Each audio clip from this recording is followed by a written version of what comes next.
I made this podcast before, but the audio on the other one was messed up. I didn't like it, so here we are. Take number 2. We're gonna redo this. We're gonna redo this with the better mic. Welcome back to the Self Betterment Project, episode 5. Now, a couple changes you might have seen to the channel is that, well, we have a channel. Wow. A whole channel just for the podcast? No, it's not just for the podcast, you silly mongoose. I will explain in another video, but let's keep this short. Let's keep this brief. You may notice in this podcast, Jay is not with me today because I am doing it solo. And honestly, why can't I do it solo? That was a rhetorical question. Shut up. Today I wanted to talk about a new way of looking at habits. A lot of people, or rather a lot of my life, I've been looking at habits in a way where it defined me. And it may have, habits may define people, but there's a lot more to habits than just being associated with them as if that's who you are. And the reason I talk about habits right now is because I'm going through a lot of growth, a lot of change. And I'm not talking about internal growth, but not my growth and my internal betterment is actually physically manifesting. I'm changing up a lot of my habits to align with my goals. That being said, it's not always easy, but I'm actually getting there. Usually I wake up in the morning at 5 to edit videos. At 9 a.m. I eat, then I leave to go to class. I come back from class, I record usually 2 videos, and then have lunch, go off to the gym, and then come back, have some food, study a little, then go back to the gym a second time for my cardio. And all of these habits have been giving me such great results. It's amazing. It's phenomenal. And what I've realized from developing all these habits is, 1, they're not easy at all. But number 2 is that I've been looking at habits wrong the whole time. I've been looking at habits in a way that it defined me, and I've been associating myself with my habits. Yes, your actions make up who you are. But when you identify with habits, interesting side effect to that is that people forget that habits shouldn't be treated like they're a part of your skin. It shouldn't be treated like a part of your character. And the reason I say this is because in order to achieve for the best, in order to do anything good, you need to disassociate with your bad habits. If you look at bad habits as a part of your skin, you'll start acting like all the bad things you do, or rather all the non-productive habits, all the habits that aren't aligned with your goals, or rather habits that push you back from your goal.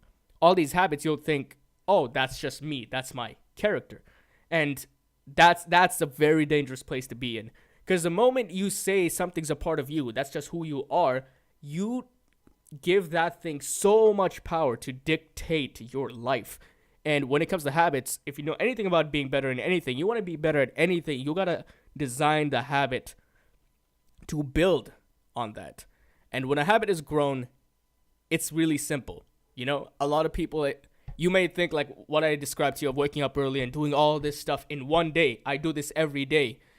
You may think that's crazy, or that's a lot of effort, or that's a lot of effort if you go to sleep at like 1 and then you wake up at 11. I mean, to other people it may seem like, and to me for a long time it was, until now that it's a habit. It's a part of my day.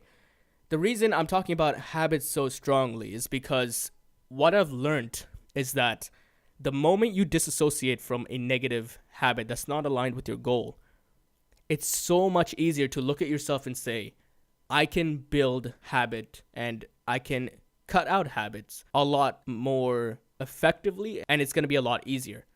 And another important thing that I've realized about habits is that people don't realize it, or I haven't realized it for a long time, is that habits are kind of like a sandwich. Hear me out. The reason I say it's a sandwich is because that's the best analogy I could come up with. Habits should be used in combination with other habits that all help each other, and they all serve a purpose to achieve your goal. You see, you're capable of doing anything. You are capable of making your life whatever you want it to be. It's not that whether you can or not be whatever you want to be. The problem is you combine habits with the wrong types of habits. Does that make sense? The reason I talk about the sandwich is that because sandwiches should be made in combination. When certain things combine, it tastes great. You combine it with the wrong ingredients, it doesn't mean that the ingredients aren't right. It doesn't mean that the ingredients are bad by themselves. The thing is, it's like you're combining the wrong things together. So your sandwich isn't going to be delicious. You need to know, when you make a sandwich, you need to know what you want to eat. And from that goal of what you want to eat, you combine certain ingredients together to build that sandwich. Habits are just like that. You have to have a goal of what you want to do in your life. Write down a list of habits that will combine and work together. Four primary habits that will work together to push you towards this goal. For me, it was like being better at YouTube or just being more creative myself and putting out more content. A lot of the habit that goes along with it is waking up earlier to edit, editing more, being more active in my day, and not just being lazy, doing more in my life. Things like that. I've seen a lot of people who do habits and they're like, this isn't for me, or this habit isn't working out. It's not that the habit isn't working out. It's that maybe you want to go to the gym and you want to do great things and you try to do this habit of waking up a little earlier. Maybe you want to eat a little better. It's not that the habit isn't working out for you. It's just that you have a combination set of a good habit of waking up early, say for example, and other habits that you already have that are conflicting with one another. Okay, you can have 3 bad habits that don't align with your goal, and you try to bring in a 4th one that's good for you, that goes with your goal, and these 3 will fight back against the one. So it's not that you can't have good habits. It's not that you can't achieve good things. It's just that you're combining them the wrong way. It's like a sandwich. You got to combine them with the right things. You got to combine habits that help each other. Instead of having habits of binge watching TV after you come home, because that's just what you do. And all of a sudden you want to be more productive. You see, the habit of binge watching TV all day long will conflict with evening workout plans. You come home from campus, whatever, you come home from work, your habit is to watch TV, but instead now you're trying to go to the gym and you're like, oh, going to the gym, it didn't work out for me. Well, that's because you had a habit that was killing the new habit that you brought in, right? So this brings me to another point. We talked about how habits really push you to be able to achieve anything. We talked about why combining habits is very important and to look at them as combination of things instead of it being a part of your character. So when switching out habits, you need to realize that's how they work. You switch out habits. You don't cut out a habit. You don't build a habit. You have to replace habits. And you don't necessarily do all of them at once, maybe 2 if necessary.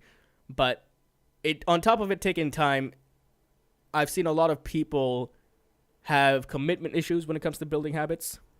I've seen people start a habit and keep negative habits around. And furthermore, I've seen people not switching habits. What I mean by that is, I'm sure you might have known about this, but it's essentially you can't cut out a habit because your brain still remembers what you do instinctively. So if you cut out a habit that you do, you need to realize now there's an empty space in your psyche, in your time in the day. You come home, you always goof off like from 2 to 4 p.m. Those 2 to 4 p.m. you want to cut it out, fine. Those 2 to 4 p.m. you need to realize your brain is still making a psychological connection. That there's 2 to 4 p.m., 2 hours of space in my day, and I'm not doing anything in this space. You have to replace the habit instead of just cutting it out. Replace the 2 to 4 p.m. with something you do in 2 to 4 p.m. Now, this new habit is aligned with your goal, and it will help you achieve whatever your goal is. It's a positive habit, and on top of that, it should not be conflicting with other habits. If it is, switch out those habits too. Having too much on your plate is a bad thing, but at the same time, bringing in one habit where 4 other habits conflict and put down your good habit isn't a good thing. So it's kind of like a tricky situation where you don't want to take on too much at once, but at the same time, going to the gym once, but you wake up late, you don't eat right. and you still have bad habits of eating pizza, these three things will hurt your gym habit. So it is a tricky situation. And my advice on getting over that is just stay consistent. And it's okay to fall out of it a few days. It's completely okay. But that doesn't mean you're out of the game. A few days of not going to the gym, right? That's fine. But like eventually you'll realize you need to multitask when it comes to habits. If you're eating like trash, you're going to have low energy, which will affect you going to the gym. So now you have to lower down on your bad eating patterns. That's another habit you're working on top of the gym habit. So now you're working on two habits. You don't sleep on time. That's going to affect your energy levels, right? You wake up late, you're going to be tired. Okay, well, not to trickle down my sleeping pattern. You're still targeting the gym habit, but as you can clearly see, if the other habits conflict with it, you need to start tweaking those as well. Now, all of a sudden, instead of just dealing with the gym, of replacing 2 to 4 p.m. of wasting time with gym time, on top of that, now you're tackling 2 more other habits because they're conflicting with your gym habit. You started just going to the gym, and now you find yourself dealing with, I gotta fix my eating, I gotta fix my sleeping. That in the very beginning, it can seem like a lot on your plate, because technically you're dealing with 3 habits, if not 4, because sleeping, eating, going to the gym, and actually replacing the primary habit that you replaced the gym with. All of this can be a lot. So how do you get over it? Well, you keep persisting. You need to understand that habits build so much in your life and they affect you so much, Great changes or great things don't happen over one big action. They're all built up on little action that are provided by your habits, because habits make certain actions in your life automatic. And when you get to that automated state, little actions that you do during the habit, that the habit makes you do, automatically build up a life. Just as how you can't build your success or go to the gym and work out every muscle and be ripped the next day, it doesn't happen because you got to be consistent. But similarly, you don't fall off the face of the earth just because, say, you didn't go to the gym this one time or you didn't do your good habit one time. Life's all about little accumulations of action over time rather than big changes. And these little actions come from automated systems in our brains that allow us to do it even if we're not consciously aware of us doing it. That is called habit. And habits should be combined with other positive habits that help each other instead of breaking them down. So habits are a combination. It's like wearing an outfit or a sandwich. You put the wrong combinations together, you will suffer. And that's why habits are so important, because they show you can literally build yourself in any way you can. Any possible way you can. Because once actions are automated, you will succeed. It's just inevitable, That's all I wanted to talk about in today's podcast. I'm getting hungry, so maybe I'm going to go have a sandwich for myself. I hope you learned something today, or at least I hope you vibed with whatever was coming out of my mouth. But thank you for being here, and by all means, check out the Spotify for the Self Betterment Project. And above all else, I'll see you guys on the next one. That's a wrap. First podcast solo. Doing pretty all right.